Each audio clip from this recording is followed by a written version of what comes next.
근데 결국은 나중에 보면은 스님들은 초가보살도 성문제자와 마찬가지로 무소유를 무소유 정신으로 하는데 소유를 인정받았다고 하는 제가보살도요 정신은 무소유예요. 그 무소유면 무슨 소유냐? 공동소유죠. 대성적으로 보면. 예, 대성적으로 봤을 때 무소유는 공동소유예요. 그러니까 관세음보살님은 많이 갖고 계셔도 누가 달라고 하면 다 주시잖아요. 그리고 당신한테 필요해서 다 있는 게 아니고 중생들에게 주시기 위해서 갖고 계시는 거니까. 관세음보살님한테 눈 하나 주십시오. 천수천한 관세음한테. 야, 내일 너한테 있는 내 맞아달라. 천 한 개 만들겠다. 이런 자리는 대부분의 중생 마음은 그래요. 99냥 가진 사람하고 한 냥 가진 사람하고 만나면 한 냥 나한테 달라 한다. 내 100냥 채운다고. 너한테는 한 냥 있으나 마나. 대부분 그래서 없는 데서 있는 대로 그 돈이 흘러가서 많은 분배상의 문제도 생기지 않습니까? 예, 그런데 그 중생들을 위해서 갖고 계시는 부분이에요.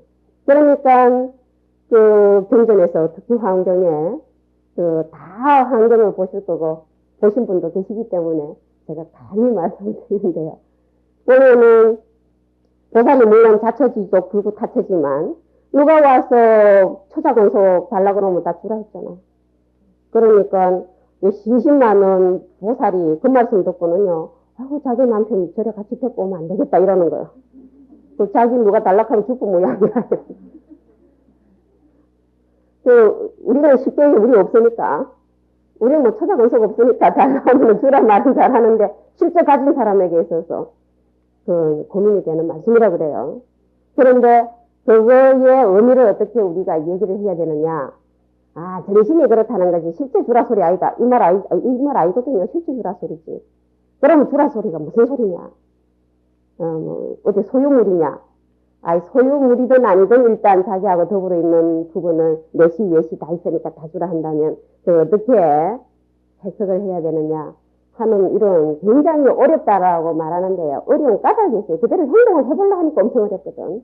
그러니까 결국은 가지고 있으면서 안 가지고 있는 것처럼 무소유로 집착 없이 사는 게 안 가져서 집착 없는 것보다 굉장히 어렵다고 그러죠.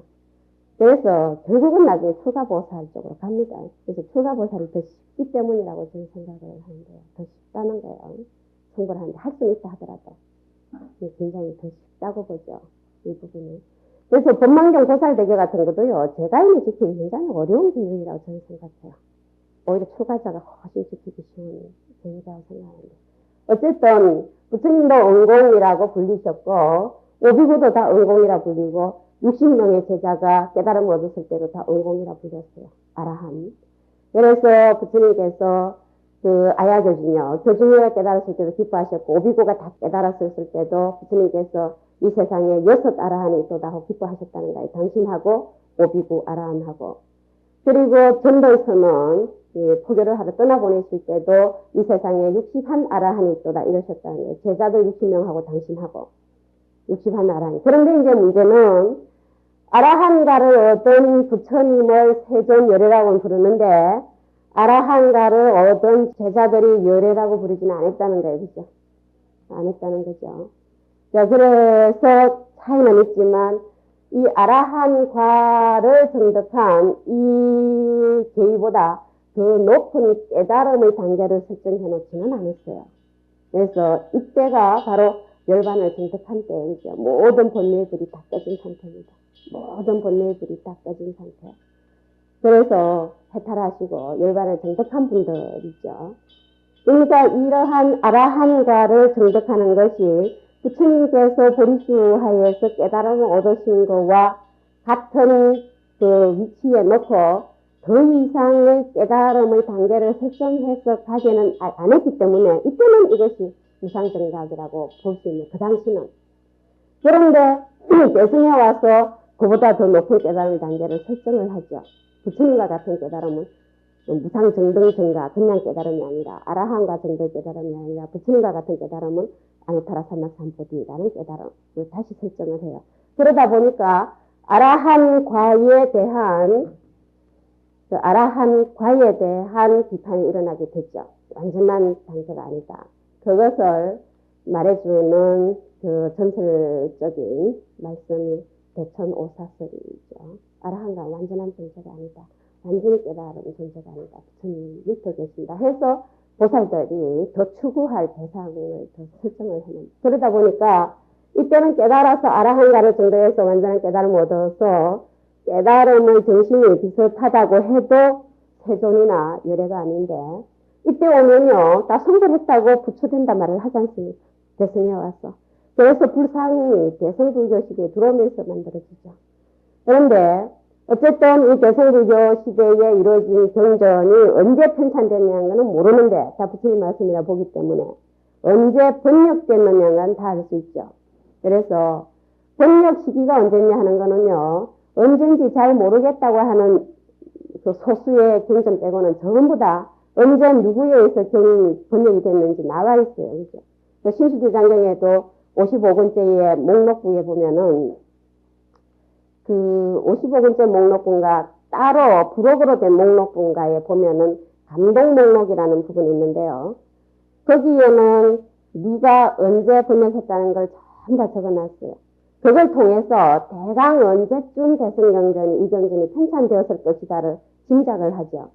그거를 어느 정도로 보느냐 하면 인도에서 편찬된 경전이 서역을 통해서나 뭐 해로를 통해서나 중국에 와서 거기서 한문으로 번역되기까지 약 100년 세월을 잡아요. 약 100년.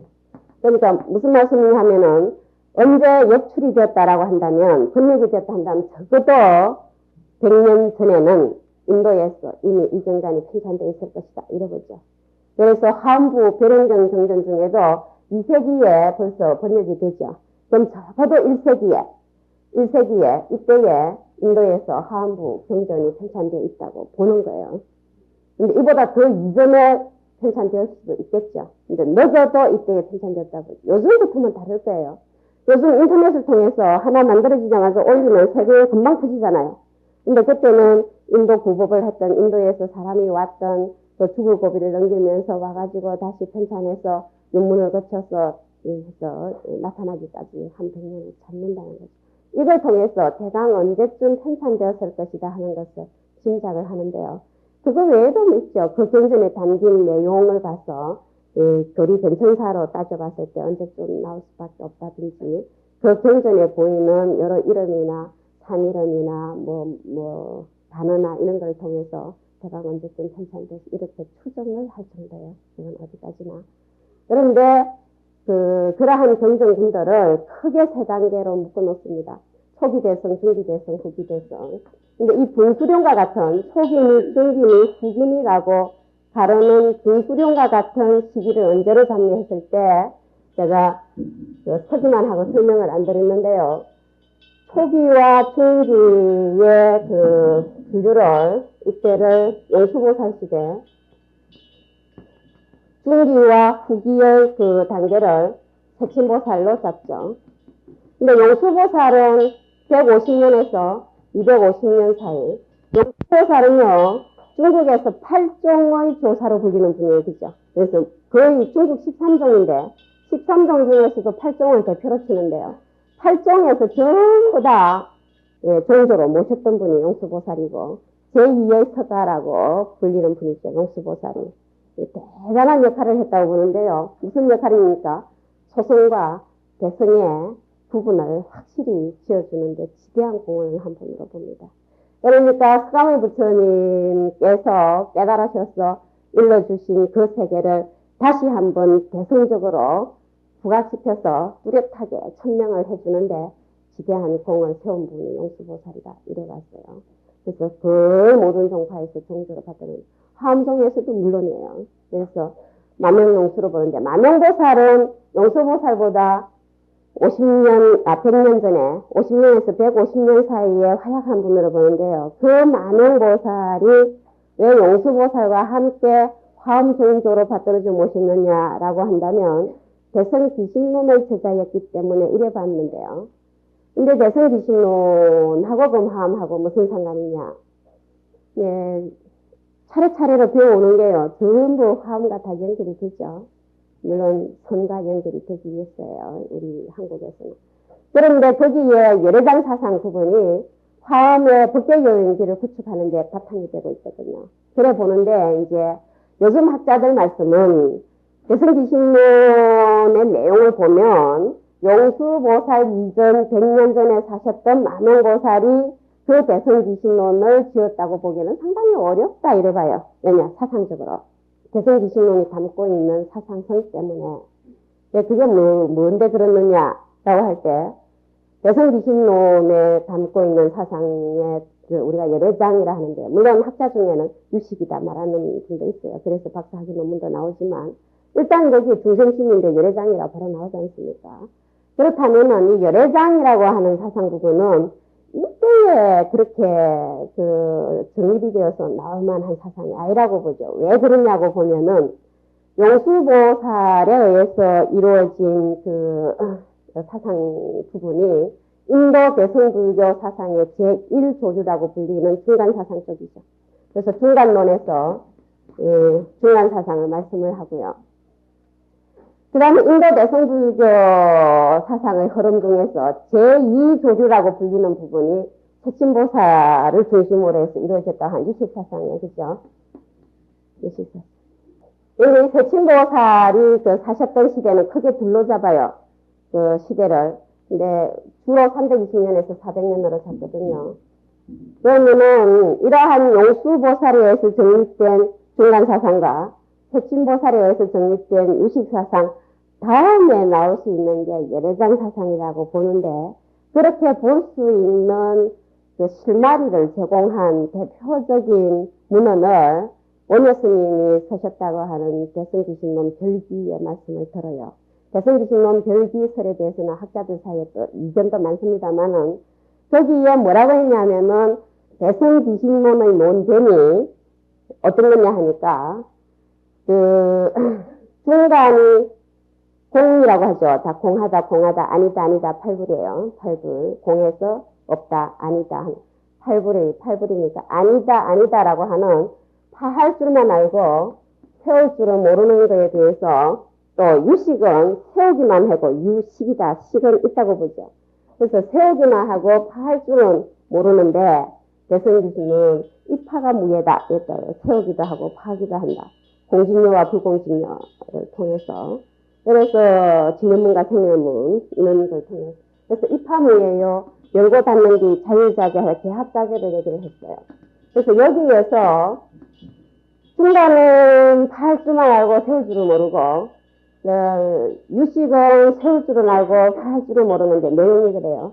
근데 대승기신론의 논점은 이 파가 무예다 이렇다면은 중간과 유식 사상이 있다는 것을 전제로 하고 나왔다고 보죠. 그래서 그 말씀에 의해서도 우리는 사실 마명이라는 분이 마명보살이 대승기신 지으시긴 했는데 용수보살보다 100년 전에 사셨던 마명보살이 지었다 하기는 어렵지 않느냐라는 말을 하죠. 그럼 누가 하셨느냐? 인도에 여러 마명보살이 계셨을 테니까 그 중에 한 분이 하셨거나 아니면 아마도 더 나아가서 뭐 확실한 건 아닌데 혹시 중국에서 이루어진 것은 아닌가라고까지 말을 하기는 해요. 근데 그건 모르죠. 더 확실히 봐야 되지만 근데 사상성이 그렇다는 거죠. 네, 그런데 그렇다고 보면은 인도 대성 불교 사상의 제3조리라고 볼 수 있는 게 이 유식 사상의 처음 발화가 돼가지고 사상적이에요. 사상적으로 체계화되려고 할 때에 이루어졌는데 이것을 황리범 중국에 왔었다 이래 봅니다. 근데 우리가 이런 사상을 접할 때에 또 하나 간과하지 말아야 될 부분은 뭐냐 하면은 경전 편찬 시기와 사상 체계의 확립 시기는 다르다는 거예요.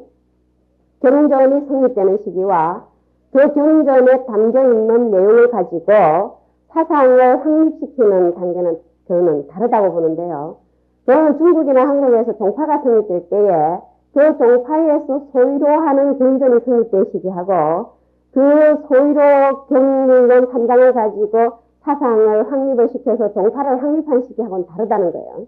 그거는 혼돈되지 말아야 되는데 여기에 쓰는 거의 대승정정 중에 어제 말씀한 원시 대승정정 군이라고 하는 쪽을 제외하고 그 용수보살이 2, 3세기에 그때까지 인도에서 편찬된 모든 개성경전 내 공통적으로 흐르고 있는 사상을 공이라는 걸로 성격을 드러냈다는 거죠. 공사상으로. 그래서 용수보살 시대까지 편찬된 경전군들을 초기 개성 경전이라 얘기를 하고, 그리고 이 시대를 초기 개성불교 시대라고 한다는 거죠. 초기 개성 경전에 무엇이 들어가는지 한번 볼까요? 물론 공을 대표적으로 말씀하신 경전군은 말할 것도 없고 최초기 대성 경전이에요. 그것뿐만 아니라 용수보살이 그때까지 있었던 모든 편찬된 대성 경전의 공통분모와 같은 이러한 공이 체득되지 않으면은 보살도가 이루어지지 않는다고 해도 과언이 아닐 정도로 여기에 공의 체득을 여기에서 보살행의 주요 모습으로 말씀을 한 쪽이에요. 그렇다면은 초기 대승경전군에는 무엇이 들어간다고 생각하세요? 이 반야계 경전은 뭐 말할 것도 없고요. 중간이나 삼론종의 소위 경전이 되니까. 그 다음 약 2, 3세기경, 인도에서 2, 3세기경까지 대승경전이 이루어졌다고 했을 때 어떤 경전들이 이루어졌을까요? 우리 주변에 유통되는 경전을 통해서 볼 때.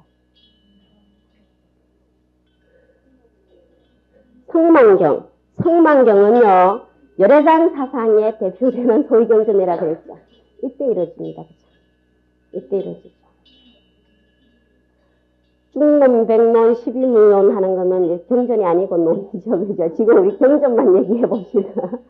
그런데 이왕 나왔으니까, 저는 지금 용수보살이 그 중에 2개를 짓죠.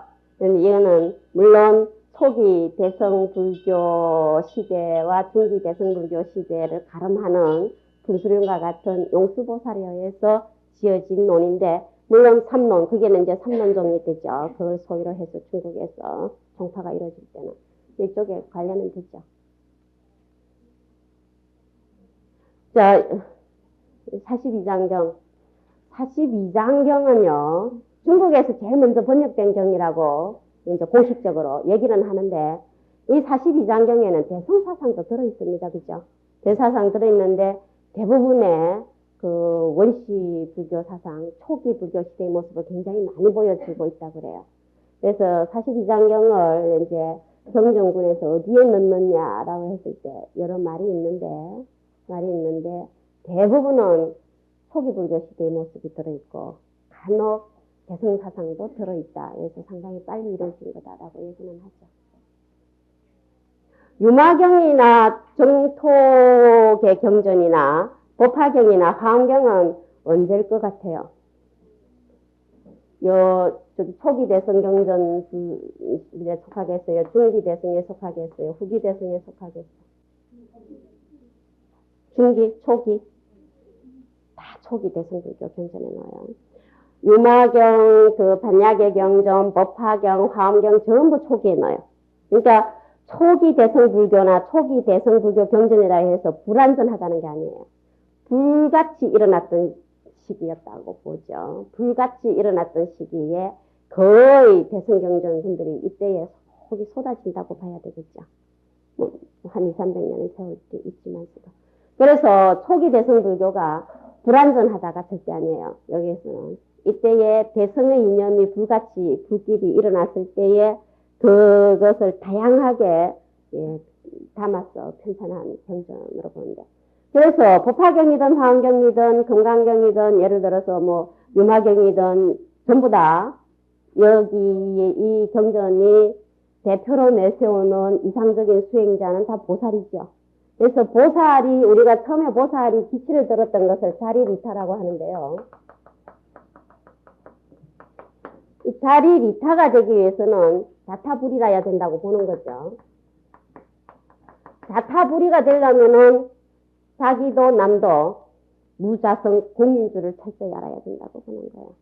자타불이가 되려면. 그래서 보살도는요, 공을 터득하지 않으면 보살도 자체가 이루어지지 않는다고. 그것은요, 사상적으로 봤을 때 소승불교라고 대승해서 낮추어 불렀던 소승불교 사상과 대승불교 사상의 차이점을 뭐로 보느냐, 공을 철저히 터득했느냐 안 했느냐로 나타내죠. 이것은 법장 스님이 그 화엄오교장에서 화엄교판을 할 때도 이 단약의 경전이나 뭐 용서보살의 중론이나 여러 그런 삼론에 담겨 있는 그 정신을 가지고 일체 개공종을 십종판으로 할 때 했어요. 모든 것이 다 공하다고 했다. 근데 그 이전에 부파불교 시대에 이루어졌던 20개 부파, 대표로 20개 부파에서 말씀한 내용을요, 6단계로 나누는데 전부 다 법공을 얼마만큼 알았느냐를 가지고 차례차례로 배제를 해놨어요. 그러면서 대승의 시교 첫 관문에 해당되는 것을 중간사상을 넣으면서 거기에 이것을 일체 개공종이라고 표현을 했거든요. 그래서 이 공부분이, 그래서 반야신경이 사실은 대성 정신을 구현하는 데 있어서는요, 그 반야신경에서 말씀하고 있는 그 정신을 철저히 터득하지 않으면 안 될 만큼 대단히 중요한 그 경전으로 우리 주변에 와 있다고 볼 수 있죠. 한국 불교가 대성 불교이기 때문에. 그래서 이 공부분을 반야신경과 연결해서 이런 부분과 연결해서 다시 말씀드리는데요. 이때에는 이 아라한이 여기에서는 부처님과 같은 깨달음을 얻은 분으로 인정됐냐 하면은 소승불교 시대는요, 대승보살이 바라볼 때에 모자라는 깨달음으로 봤어요. 완전한 깨달음이 아니고. 그래서 아라한과 등도를 말하자면은 수행의 마지막 그 목표로 삼고 수행하고 있는 자를 소승이라 부른 거예요. 성문정성, 영각정성. 그들은 성불 하지 못하는 자, 이성들, 이래 불렀다는 거죠. 그리고 우법소승으로 그러고. 근데 여기에서 마음을 대성으로 돌려가지고 대성보살이 되는 자가 있죠. 부정성들 중에. 그 자를 이제 회심보살이라고 하죠. 그래서 회심해서 보살이 됐다고.